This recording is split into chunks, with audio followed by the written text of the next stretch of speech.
नमस्कार विद्यार्थियों, आज का जो हमारा टॉपिक है वो है आदर्श गैस के उत्क्रमणीय रुद्धोष्मीय प्रसार में टी, पी तथा वी के मध्य संबंध स्थापित करना। यानी आइडियल गैस के लिए रिवर्सिबल एडियाबेटिक एक्सपेंशन में टी, पी तथा वी के मध्य संबंध स्थापित करना। तो देखिए इनके मध्य संबंध किस प्रकार से स्थापित किया जाता है, ये हम आज इस वीडियो में जानेंगे। तो देखो, ऊष्मागतिकी के प्रथम नियम से ऊष्मागतिकी के प्रथम नियम से, तो देखो ऊष्मागतिकी के प्रथम नियम से हम जानते हैं कि dE बराबर होता है Q प्लस W। ठीक, जहां dE है आंतरिक ऊर्जा परिवर्तन, इंटरनल एनर्जी सेंस, Q ऊष्मा है और W कार्य है। ठीक, तो अब देखो यहां एडियाबेटिक प्रोसेस यानी रुद्धोष्मीय प्रक्रम के लिए Q बराबर 0 होता है। तो देखो एडियाबेटिक प्रोसेस के लिए, एडियाबेटिक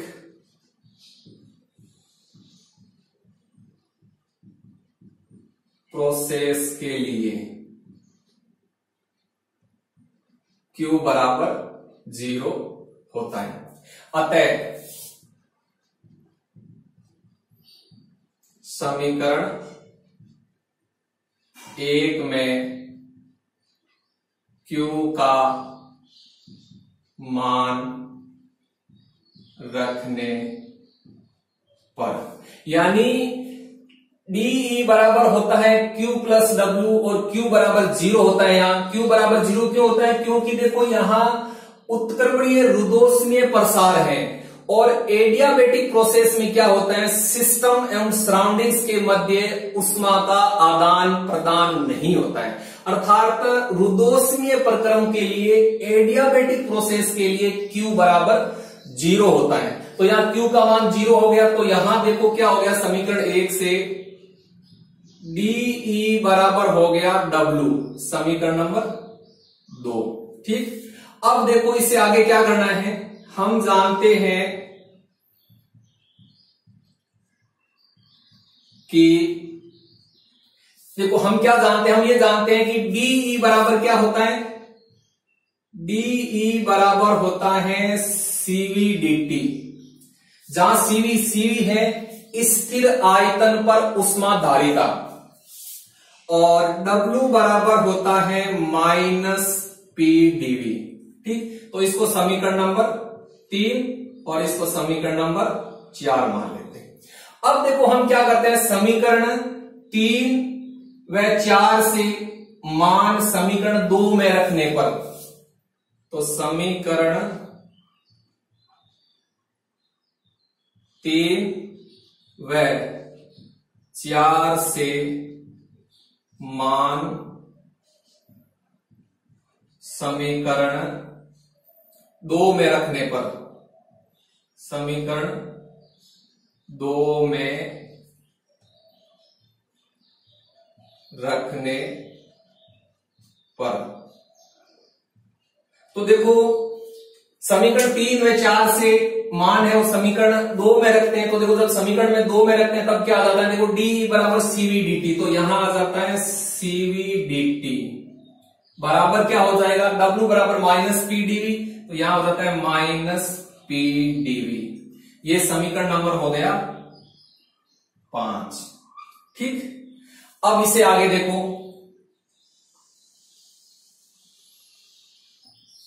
अब इससे आगे देखो क्या है कि CV dt बराबर -P dV। अब देखो हम जानते हैं कि आदर्श गैस समीकरण से क्या होता है,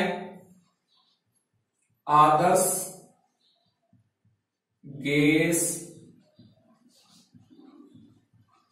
समीकरण से देखो आदर्श गैस समीकरण क्या होती है, पीवी बराबर होता है nRT। ठीक, तो देखो P बराबर क्या हो जाएगा, P बराबर हो जाएगा nRT बटा V। ये समीकरण नंबर 6 आ जाती है। ठीक, तो अब हम क्या करते हैं, समीकरण 6 से P का मान समीकरण 5 में रखने पर, तो समीकरण 6 से P का मान, समीकरण 6 से P का मान समीकरण 5 में रखने पर, अब देखो क्या करो, समीकरण 6 से P का मान है वो समीकरण 5 में रख दो, तो देखो क्या आ जाता है, CV dt बराबर माइनस nRT dV बटा V, आ जाती है।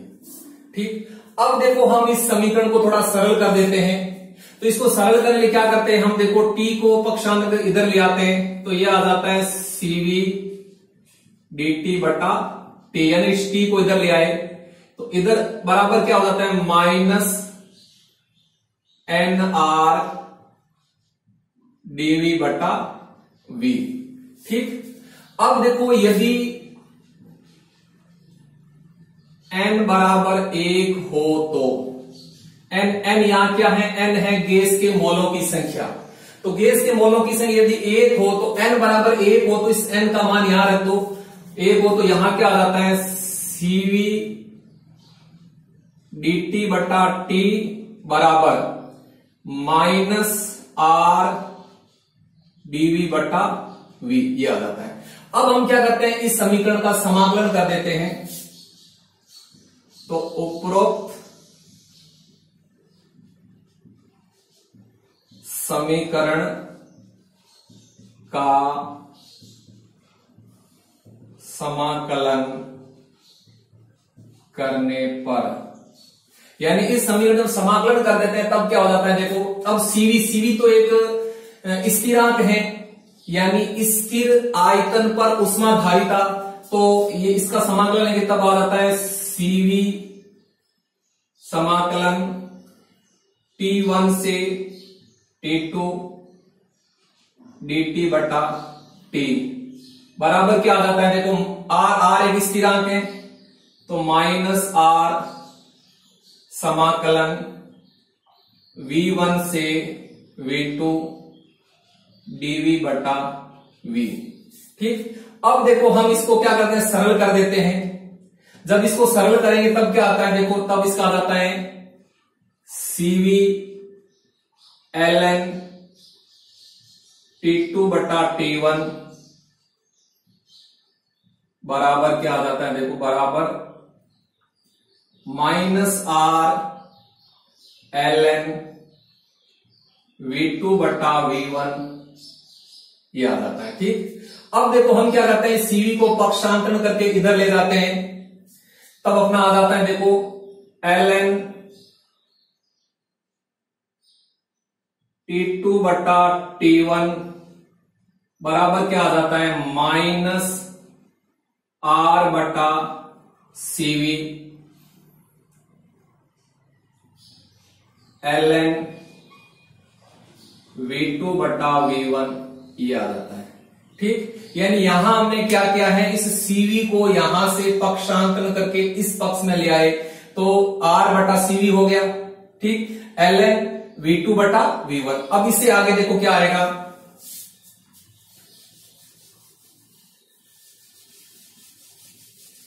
इससे आगे देखिए, अब देखो हम क्या करते हैं, इसको सरल करते हैं, तो इसको सरल करें तब देखो, अब देखो इस R बटा CV को हम यहां घातांक के रूप में लिख सकते हैं, तो यह आ जाता है ln T2 बटा T1 बराबर माइनस ln V2 बटा V1। अब देखो ये पावर के रूप में, घात के रूप में आ जाती है R बटा CV, R बटा CV। अब देखो हम जानते हैं कि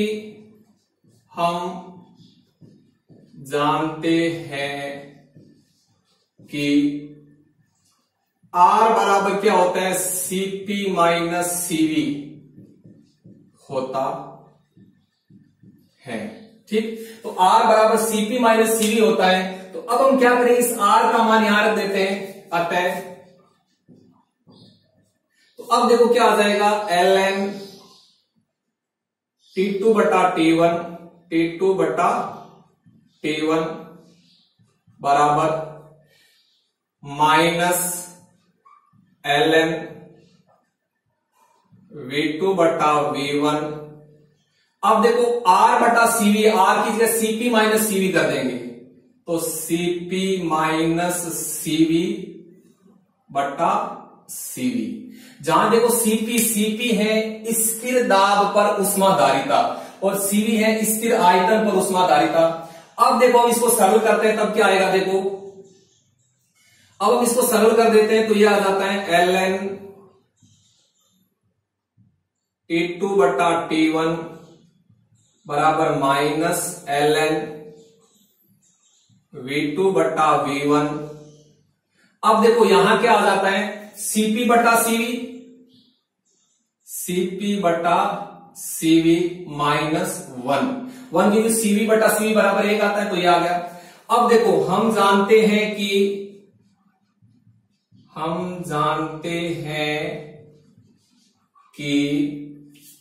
CP बटा CV बराबर गामा होता है। ठीक, तो यहां देखो CP बटा CV बराबर गामा होता है। तो अब हम क्या करेंगे, CP बटा CV की जगह गामा रख देते हैं, तो देखो ये समीकरण क्या आ जाती है, ln T2 बटा T1 बराबर क्या आ जाता है, माइनस ln V2 बटा V1। अब इसकी देखो पावर क्या आ जाएगी, CP बटा CV गामा, तो यहां आ जाते हैं गामा माइनस 1। ठीक, अब देखो इसके बाद हम क्या करेंगे आगे, इसके बाद हम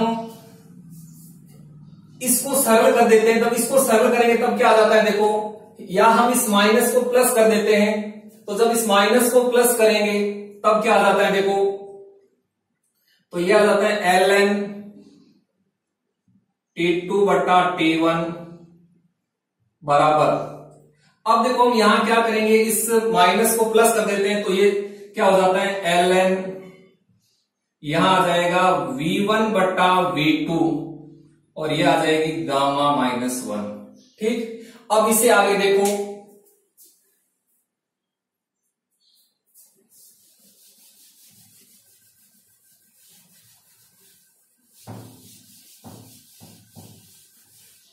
तो देखो इससे आगे क्या आएगा, इससे आगे देखो अब हम क्या करते हैं, इसमें दोनों पक्षों को एंटी लॉग से गुणा करने पर, तो दोनों पक्षों को एंटी लॉग से गुणा करने पर, अब हम क्या करेंगे, इस समीकरण में दोनों पक्षों को एंटी लॉग से गुणा करेंगे तो ये लॉग और एंटी लॉग कट जाएंगे, तो क्या आ जाता है, देखो जब दोनों पक्षों को एंटी लॉग से गुणा करेंगे तब आ जाता है T2 बटा T1 बराबर क्या आ जाता है, बराबर आ जाता है, देखो V1 बटा V2 की पावर गामा माइनस 1। ठीक, इसको समीकरण नंबर 7 मान लेते हैं। ठीक, अब देखो क्या करते हैं, हम इसको थोड़ा सरल रूप में लिख देते हैं। तो जब हम इसको सरल रूप में लिख देते हैं, इस समीकरण 7 को देखो इस रूप में भी लिख सकते हैं, तो इसका वजन गुणा कर देते हैं, तो याद आता है, देखो T1 V1 की पावर गामा माइनस 1 बराबर, इसको गुणा करेंगे तो याद आता है T2 V2 की पावर गामा माइनस 1। ठीक, अब देखो इसका अर्थ ये हो गया कि टीवी की पावर गामा -1 बराबर कांस्टेंट है। अतः टीवी की पावर गामा -1 बराबर कांस्टेंट। एक संबंध तो ये आ गया, वेरी वेरी इंपॉर्टेंट है, ध्यान रखना। ठीक, यानी आदर्श गैस के उत्क्रमणीय रुद्धोष्मीय प्रसार में T और V के मध्य संबंध आ गया, यानी टीवी की पावर गामा -1 बराबर कांस्टेंट, जहां T टेम्परेचर है, V वॉल्यूम है और गामा एक स्थिरांक है। गामा बराबर होता है Cp बटा Cv, जहां Cp होता है स्थिर दाब पर ऊष्माधारिता और Cv होता है स्थिर आयतन पर ऊष्माधारिता, यानी गामा बराबर होता है Cp बटा Cv। तो ये संबंध आ गया T और V के मध्य। अब देखो दो रिलेशन और आएगा, एक रिलेशन आएगा P और V के मध्य और एक रिलेशन आएगा T और P के मध्य। तो अब देखो हम P और V के मध्य संबंध स्थापित करेंगे, यानी P और V के मध्य संबंध स्थापित करेंगे, तब हमें क्या करना पड़ेगा, इस T2 बटा T1 यानी T1 और T2 का मान रख देते हैं हम लोग। तो जैसे हम आदर्श गैस समीकरण से T2 बटा T1 का मान इस समीकरण 7 में रखेंगे और फिर उस समीकरण को हल करेंगे, सरल करेंगे, तो हमारे लिए P और V के मध्य संबंध आ जाएगा। तो देखो किस तरह से आएगा, यानी अब हम P और V के मध्य संबंध स्थापित करना चाहते हैं। तो जब P और V के मध्य संबंध स्थापित करेंगे तो हमें क्या करना पड़ेगा, आदर्श गैस समीकरण से इस समीकरण 7 में T2 बटा T1 का मान रख देते हैं। तो देखो आदर्श गैस समीकरण से क्या होता है, आदर्श गैस समीकरण से, तो देखो आदर्श गैस समीकरण से होता है P1 V1 बटा T1 बराबर P2 V2 बटा T2। ये होता है आदर्श गैस समीकरण से। अब हमें क्या चाहिए, T2 बटा T1 चाहिए।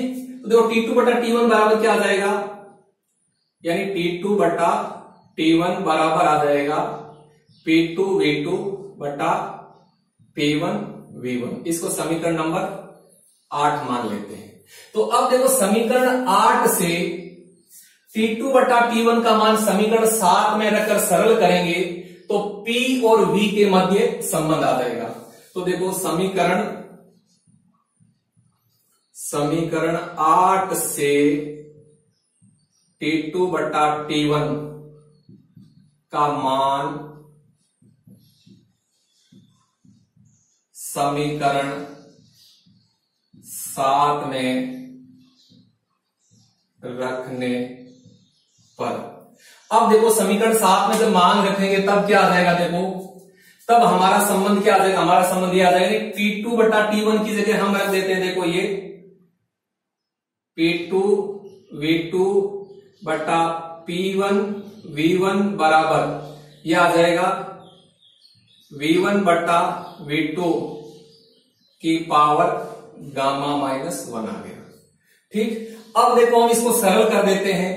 जब इसको सरल करते हैं तो हम देखो यानी V2 बटा V1 को पक्षांतर करके इस पक्ष में ले आते हैं, तब क्या हो जाता है, देखो तब हमारा ये हो जाता है P2 बटा P1 बराबर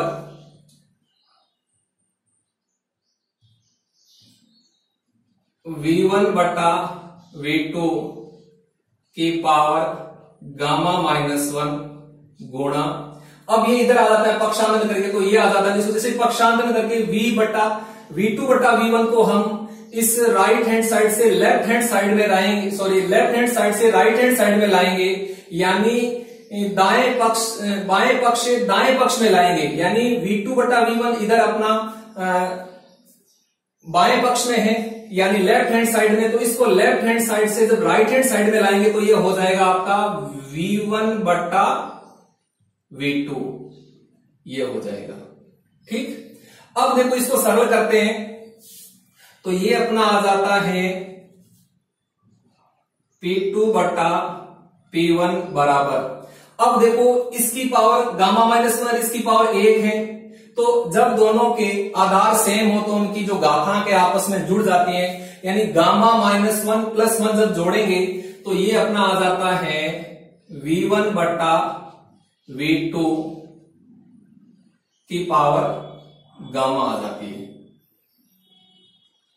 ठीक, अब देखो यहां अपन इसको तिरछा गुणा कर देते हैं। जब इसको तिरछा गुणा करें तो ये अपना आ जाता है, देखो P1 V1 गामा बराबर P2 V2 गामा, यानी हमने क्या किया, इसको वज्र गुणा कर दिया। देखो P1 V1 की पावर गामा बराबर P2 V2 की पावर गामा। तो इसका अर्थ ये हो गया कि PV की पावर गामा बराबर कांस्टेंट। तो एक संबंध, दूसरा संबंध ये आ गया, ठीक, जो P और V के मध्य है।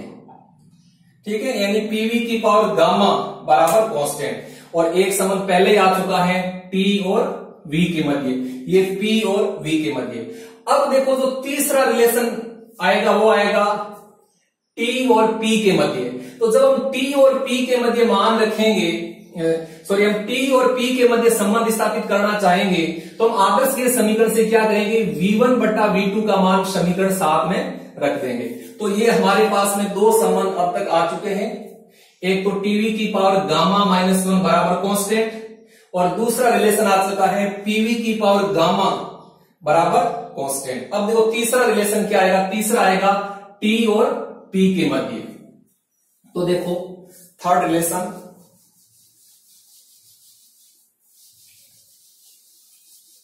तो देखो आदर्श गैस समीकरण से, आदर्श गैस समीकरण से, तो देखो आदर्श गैस समीकरण से क्या होता है, P1 V1 बटा T1 बराबर P2 V2 बटा T2। अब हमें क्या करना है, T और P के मध्य संबंध स्थापित करना है। तो हमें इस समीकरण 7 में V1 बटा V2 का मान रखना है। तो अब देखो इस समीकरण से V1 बटा V2 क्या आएगा, तो V1 बटा V2 आ जाएगा, देखो V1 बटा V2 बराबर, अब देखो ये आ जाएगा आपका P2 T1 बटा क्या आ जाएगा, P1 T2। ये समीकरण नंबर 9 आ जाएगी। ठीक, अब हम क्या करते हैं, समीकरण 9 से, समीकरण 9 से V1 बटा V2 का मान समीकरण 7 में रखने पर, अब देखो समीकरण 7 में मान रख दो। जब समीकरण 7 में मान रखेंगे तब क्या आ जाएगा, तब देखो अपना आ जाएगा T2 बटा T1 बराबर, अब देखो V1 बटा V2 की जगह क्या रख देंगे, यहां हम रख देंगे P2 T1 बटा P1 T2 की पावर गामा -1। अब हम इसको सरल कर देते हैं। देखो जब हम इसको सरल करेंगे तो यह आ जाता है, देखो T2 बटा T1 बराबर, यह आ जाता है P2 बटा P1 की पावर गामा -1 गुणा, यह आ जाता है T1 बटा T2 की पावर गामा -1। ठीक, अब देखो हम पक्षांतरण करके क्या करते हैं, इस T1 बटा T2 की पावर गामा -1 को इस राइट हैंड साइड से लेफ्ट हैंड साइड में ले आते हैं। तो जब देखो इसको लेफ्ट हैंड साइड में लाते तब क्या हो जाता है, देखो ये इधर आते हैं तो ये देखो अपने पास है T2 बटा T1, इसकी पावर 1 है, और जब ये इधर आएगा तो ये आ जाएगा T2 बटा T1, इसकी पावर हो जाएगी गामा -1 बराबर।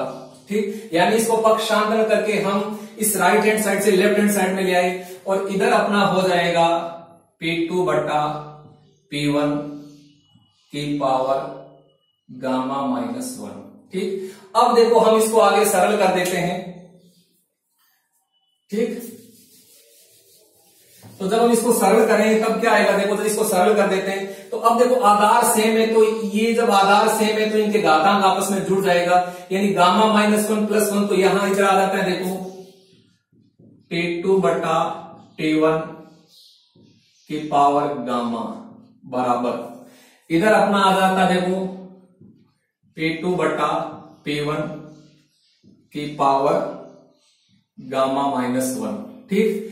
अब देखो इसको हम सरल कर देते हैं, हम इसको ऐसे लिख सकते हैं T2 बटा T1 की पावर गामा बराबर क्या आ जाता है, P1 बटा P2 की पावर 1 माइनस गामा। ठीक है, यानी P1 बटा P2 है तो 1 माइनस गामा हो गया। अब देखो हम इसका तिरछा गुणा करते हैं, वज्र गुणा कर देते हैं, तो ये आ जाता है P1 की पावर 1 माइनस गामा T1 की पावर गामा बराबर P2 की पावर 1 माइनस गामा और T2 की पावर गामा। ठीक। अब इसका अर्थ ये हो गया कि आपका ये आ जाएगा P की पावर 1 माइनस गामा और T की पावर गामा बराबर कांस्टेंट। ये तीसरा संबंध आ गया T और P के मध्य, यानी T और P के मध्य संबंध आ गया, T की पावर गामा P की पावर 1 माइनस गामा बराबर कांस्टेंट। तो ये तीन संबंध हमने आज इस वीडियो में स्थापित किए हैं, एक टीवी के मध्य, एक पीवी के मध्य, एक टीपी के मध्य। अब आप असाइनमेंट के रूप में एक क्वेश्चन नोट कीजिए, क्वेश्चन लिखिए, एक आदर्श गैस के उत्क्रमणीय रुद्धोष्मीय प्रसार के लिए निम्न संबंध को स्थापित कीजिए। एक आदर्श गैस के उत्क्रमणीय रुद्धोष्मीय प्रसार के लिए निम्न संबंध को स्थापित कीजिए। आपको संबंध स्थापित करना है पीवी की पावर गामा बराबर कांस्टेंट। ये संबंध आपको स्थापित करना है। थैंक यू, धन्यवाद।